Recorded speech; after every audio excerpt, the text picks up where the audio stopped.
Pare, huwag mo ready yung baril mo pare kasi hindi ako lalaban, wala akong baril.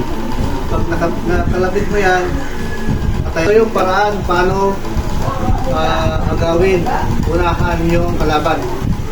Halimbawa, nakaganan na siya, wala kang baril, hindi ka lalaban.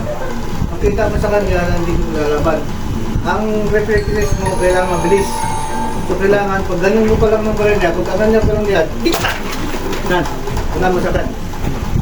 Once na ang baril, pag halimbawa pagka gulang ka, itutok na agad dito, patay ka na.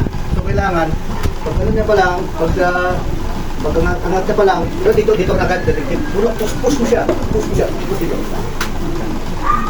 Kasi once hindi mo siya na-push, pag di mo siya na-push, yan, muna ka niya.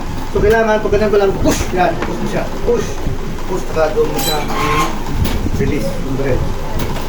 Maraming parang yan. Diba, dito naman pagtutok. Dito naman tayo sa side. Left side, no? Tutok dito. Tutok dito, hindi lahat dito galing dito. So dito naman tayo, yan. Ibat mo parang yan. Kasi dito naman ulo, ganun din yan. Dito ka. Dito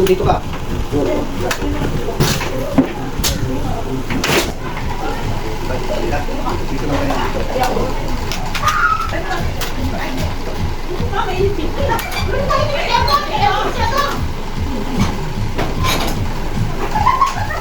Ano?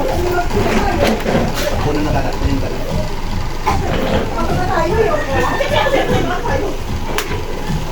Basta. Baka na naman.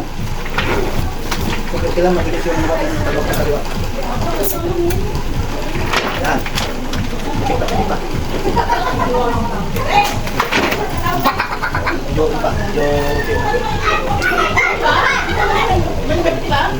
Okay. Ito, pangalawang technique.